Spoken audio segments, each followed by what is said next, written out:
ಪವಿತ್ರ ಹಬ್ಬದ ದಿನದಂದು ಸಸ್ಯಾಹಾರಿ ಗ್ರಾಹಕರೊಬ್ಬರಿಗೆ ಮಾಂಸಾಹಾರಿ ಆಹಾರವನ್ನು ಪೂರೈಸಿ ಧಾರ್ಮಿಕ ಭಾವನೆಗಳಿಗೆ ಧಕ್ಕೆ ತಂದಿದ್ದಕ್ಕಾಗಿ ಆನ್ಲೈನ್ ಆಹಾರ ವಿತರಣಾ ಸಂಸ್ಥೆ ಝೊಮ್ಯಾಟೊ ಹಾಗೂ ಸ್ಥಳೀಯ ಹೋಟೆಲ್ ಮಾಲೀಕರಿಗೆ ಜಿಲ್ಲಾ ಗ್ರಾಹಕರ ವ್ಯಾಜ್ಯಗಳ ಪರಿಹಾರ ಆಯೋಗವು ಭಾರಿ ದಂಡ ವಿಧಿಸಿದೆ. ಗ್ರಾಹಕನಿಗೆ ಉಂಟು ಮಾಡಿದ ಮಾನಸಿಕ ಹಿಂಸೆ ಮತ್ತು ಸೇವಾ ನ್ಯೂನತೆಗಾಗಿ ಜಂಟಿಯಾಗಿ 20,000 ರೂಪಾಯಿ ಪರಿಹಾರ ಹಾಗೂ ಕಾನೂನು ಹೋರಾಟದ ವೆಚ್ಚವಾಗಿ 10,000 ರೂಪಾಯಿಗಳನ್ನು ಪಾವತಿಸುವಂತೆ ನ್ಯಾಯಾಲಯ ಖಡಕ್ ಆದೇಶ ನೀಡಿದೆ. ಶಿವಮೊಗ್ಗ ನಗರದ ಜೆಪಿಎನ್ ರಸ್ತೆಯ ನಿವಾಸಿಯಾದ ನಂದೀಶ್ ಎಂಬುವವರು ಕಳೆದ ಗಣೇಶ ಹಬ್ಬದ ಪವಿತ್ರ ದಿನದಂದು ಝೊಮ್ಯಾಟೊ ಆ್ಯಪ್ ಮೂಲಕ ವೆಜ್ ಬರ್ಗರ್ ಆರ್ಡರ್ ಮಾಡಿದ್ರು.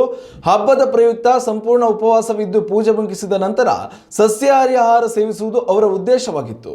ಆದರೆ ಝೊಮ್ಯಾಟೊ ಮತ್ತು ಶಿವಮೊಗ್ಗದ 5 ಸ್ಟಾರ್ ಹೋಟೆಲ್ ಜಂಟಿಯಾಗಿ ಎಸಗಿದ ಎಡವಟ್ಟಿನಿಂದಾಗಿ ಅವರಿಗೆ ಮಾಂಸಾಹಾರಿ ಬರ್ಗರ್ ತಲುಪಿಸಲಾಗಿತ್ತು. ತಮ್ಮ ಮನೆಯೊಳಗೆ ಹಬ್ಬದ ದಿನವೇ ಮಾಂಸಾಹಾರ ತಲುಪಿಸಿದ್ರಿಂದ ತೀವ್ರ ಬೇಸರಗೊಂಡ ನಂದೀಶ್ ತಕ್ಷಣವೇ ಝೊಮ್ಯಾಟೊ ಸಂಸ್ಥೆಗೆ ದೂರು ನೀಡಿದ್ರು. ಆದರೆ ಸಂಸ್ಥೆಯು ಕೇವಲ ಬರ್ಗರ್ನ ಮೊತ್ತವನ್ನು ಮಾತ್ರ ಮರುಪಾವತಿಸಿ ತನ್ನ ಜವಾಬ್ದಾರಿಯಿಂದ ನುಣುಚಿಕೊಳ್ಳಲು ಯತ್ನಿಸಿತ್ತು. ಇದರಿಂದ ತೃಪ್ತರಾಗದ ಗ್ರಾಹಕರು ತಮ್ಮ ಧಾರ್ಮಿಕ ನಂಬಿಕೆಗೆ ಧಕ್ಕೆ ತಂದಿದ್ದಕ್ಕಾಗಿ ನ್ಯಾಯ ಕೋರಿ ಶಿವಮೊಗ್ಗದ ಗ್ರಾಹಕರ ಆಯೋಗದ ಮೊರೆ ಹೋಗಿದ್ರು.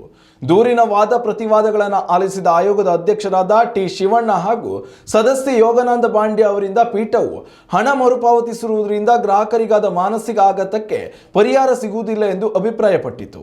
ಆಹಾರ ವಿತರಣೆಯಲ್ಲಿ ನಿರ್ಲಕ್ಷ್ಯ ವಹಿಸಿರುವುದು ಸ್ಪಷ್ಟವಾಗಿ ಸಾಬೀತಾದ ಹಿನ್ನೆಲೆಯಲ್ಲಿ ಗ್ರಾಹಕರಿಗೆ ಸೂಕ್ತ ದಂಡದ ಮೊತ್ತವನ್ನು ಪಾವತಿಸುವಂತೆ ಸೂಚಿಸಿದೆ. ಆನ್ಲೈನ್ ಆಹಾರ ಸಂಸ್ಥೆಗಳು ಗ್ರಾಹಕರ ನಂಬಿಕೆ ಹಾಗೂ ಸುರಕ್ಷತೆಯೊಂದಿಗೆ ಆಟವಾಡಬಾರದು ಎಂಬ ಎಚ್ಚರಿಕೆಯನ್ನ ಈ ತೀರ್ಪು ನೀಡಿದೆ. ಉತ್ತಮ ಸಂಸ್ಕಾರಯುತ ಶಿಕ್ಷಣದೊಂದಿಗೆ VSS English medium CBSE school Udupi Muddur. ನರ್ಸರಿಯಿಂದ 10ನೇ ತರಗತಿವರೆಗೆ ಶಿಕ್ಷಣದ ಜೊತೆಗೆ 5ರಿಂದ 10ನೇ ತರಗತಿವರೆಗಿನ ವಿದ್ಯಾರ್ಥಿನಿಯರಿಗೆ ಉತ್ತಮ ಹಾಸ್ಟೆಲ್ ಸೌಲಭ್ಯವೂ ಇದೆ. ನಿಮ್ಮ ಮಕ್ಕಳ ಪ್ರವೇಶಾತಿಗಾಗಿ ಈ ಸಂಖ್ಯೆಗೆ ಕರೆ ಮಾಡಿ.